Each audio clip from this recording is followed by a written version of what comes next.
Okay. We're just going to plow through. We've been joined by Christine Matthews. Christine Matthews is the founder of a company called Neverjourneyalone, and I call it a life coaching company, but is that what it is, Christine? It's coaching and personal development services. Okay. Well, thank you once again for joining us. This is the second time we've had you on. Third. Yeah, I'm sorry. And I wanted to have you on because I was noticing on your Facebook page that you're promoting a pretty significant event, and then also in speaking you were telling me about this new material that you have, the workbook and the CD, so I don't want to steal your thunder. Tell us a little bit about Neverjourneyalone first of all. Well, Neverjourneyalone is a personal development company, and we offer coaching services, individual, group coaching, and I also do personal development workshops on stress management, healthy building blocks to healthy balanced life, which we'll talk a little bit about today, and also I do events that I have speakers come out and we do workshops through and do like a whole day of it, types of things to promote personal development. My focus is wellness, mental wellness, for those who maybe the everyday grind of life sometimes gets you down and you need somewhere to regroup and refocus and get back into the groove of things. So that's pretty much what Neverjourneyalone offers. One of the things I've always liked about talking to you about this is that you and I have spoken before about how when that happens, when you feel overwhelmed by the day or by the month or whatever it is you're going through, you have choices, right? Right, definitely. And in the day-to-day grind, your choice could be, I'm going to find someone to vent to or commiserate with, and that person you choose could just pull you further into it. Right. Or you could choose the person who is going to say, who let you get it all out, but then it's going to help you lift up and find ways. And I feel like everyone that is a part of Neverjourneyalone or has participated is that person that you could call that would help you lift up. Yes, you do have choices, and you have to choose who you want to draw energy from and who you want to give your energy to. And if you're drawing in negative energy, you're going to get negative results most of the time. So you have to surround yourself with people who are moving in a positive direction, who want something for themselves or for their family, and you can draw positive energy from. So yes, definitely, you have to choose. It's all about decisions. Well, you were telling me a little bit earlier about three aspects, so I want to talk about that a little bit. In the workshop that's coming up next weekend that I'm doing through Mount Airy Learning Tree in Philadelphia, it's called Building Blocks for a Healthy Balanced Life. And with everyday life, we have what I call the triple agenda that we have. We are constantly caring for ourselves, or we're caring for our family, and we want to have meaningful work. And a lot of times something is pulling you from all directions. Many days, if you're a parent, you have your parent duties. If you work full time, you have your responsibility to your boss. If you're caring for aging parents, you have your responsibility to your aging parents and what they need every day. So how do you balance that? And then if you're like myself, I'm a chairperson of a national organization, and why do you do all those things? Right. Sometimes when you know that it takes you off balance sometimes, because it means something to you. It builds who you are sometimes as a person. And sometimes you have no choice. Maybe you're the only child in the family, so you have to care for your elder parents. So what do you do? And I wanted to offer the audience today 3 steps. And one is being able to clarify your values. You have to know what you believe in and what you want for your life. So once that becomes clear to you, number 2 is you start to set healthy balancing goals. So once you've made a vision for yourself and you have your values and your goals set in place, you have freed yourself with time to be able to do those necessary things that you have to do. And number 3 is being able to rebalance yourself various times. I mean, we all get off track, but you have to be able to say to yourself, hey, I'm a little off track, let me sit back, reevaluate what's going on in my life, and rebalance it. And also remember, you don't have to do everything. That's what I was just thinking.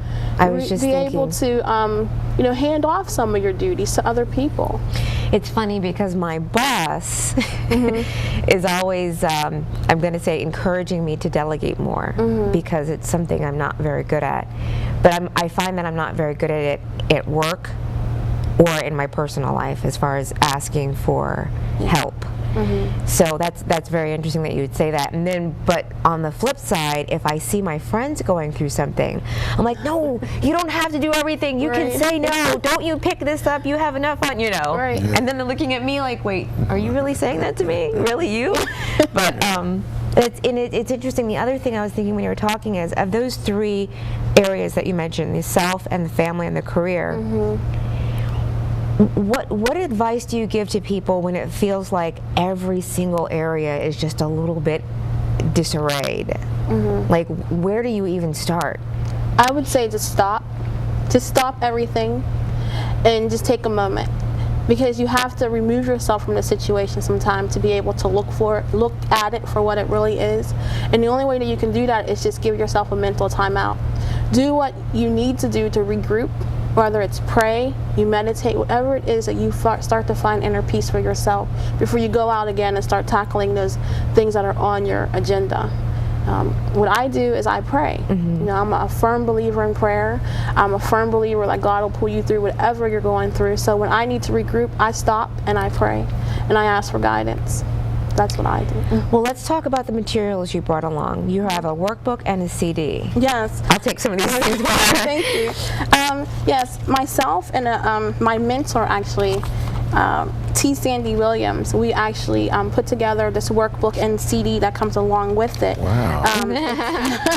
It's called 100 Days of Transformation, and it's in journal form. Each day it is a task for a person to read and then journal about. There's 3 questions under each task to journal and think about and start putting into perspective what you want for your life, what you want for your family, what you want for your job, you know, and that would correspond in coming into a healthy balance. Because number 1 is being able to clarify your values. If you don't know what your values are, what is your purpose? Right. You know, so that's what 100 Days of Transformation. It's interesting. My former pastors, Pastor Michael and Catherine Short, at the beginning of every year, they would have us make not a list, but just write out something about what we've accomplished that prior year and what we want to accomplish in the year going forward. And there was not a fascination, but a deep interest that my pastor had in the concept of a butterfly transforming. And that's what I see in this. It's very. Do you mind if I just really quick take a look and maybe share like maybe 1 or 2 questions with the audience? Actually, that copy is for you. Oh, really? Yes, it is. Are you serious? Yes, absolutely. Thank you. That's really nice. Thank you. Beautiful. I tell you, I'm impressed. See, now, like this says day 1. What is your dream? Oh, wow. Okay. Write a power goal for your dream. Who or what motivates you to stay focused on that dream? What feelings or emotions came to the surface as you went through your day? This is fantastic. Thank you. Because the more you think about those things and putting it into perspective helps you make those things become reality. Right. Yes. So, Doc, did you have anything you wanted to add? I'm just now. You basically do workshops, or are you with a company, your own company? It's my own company. It's Neverjourneyalone. It's an LLC, and I offer workshops around personal development. And my focus mainly is on mental health because that's my background.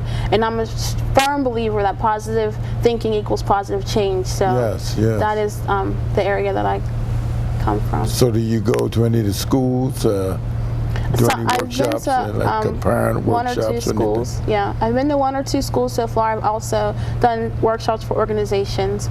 I do workshops for the National Association of Social Workers, where I'm a chairperson in the Philadelphia division. Oh, okay. So I see some networking going on here. So I was asking you earlier. Right. Because I think that this type of lesson is good to instill in young people. Yes, you know, correct. Understanding that, especially with like with the SATs and everything, and their schoolwork and their family, and feeling like they have to do everything right now. Right. You know, I was reading an article, just a very short blurb, about a very famous actress who was saying that she was balancing something, and she said, "This was so much easier. This was so easy because I remember being a waitress and loving it, and the biggest thing I had to worry about was serving tables, you know." And she wasn't worried about anything else except this one thing. But how common is that in our everyday life? Not. You know? Not so much. One thing that I also find encouraging, like for me, you were telling what you do. Of course I pray, but you know, like when you're talking about those 3 areas of life, I am very, very fortunate to have a very good job that pays me and a very good job here. So my friends kind of tease me and say, you know, when that other area of your life, whatever it is kind of like, you know, in a little bit of a shambles, I will edit or go to work or do whatever it is that lifts me up, you know. So that's something that I guess you have to learn. Yes, you do. So, well, Christine, thank you so much for coming back on the program. Thank you for having me. No problem. Thank you for this. You're I'm really welcome. excited. Enjoy it. I'm going to show this to my mom. Yeah, really. I really appreciate it. Here you go. Thank you very much. Please continue to watch. We'll have more for you on In the Upper Room Outreach Ministries, The Monitor. Oh, we can get these online, right? Yes, you can get that Really? online. Right, they can get these online. And the website? Yes, on my website. Okay. What's the website address? It's www.njalone.com. Okay, and you can order these yourself. Yes. Thank you very much. We'll be right back.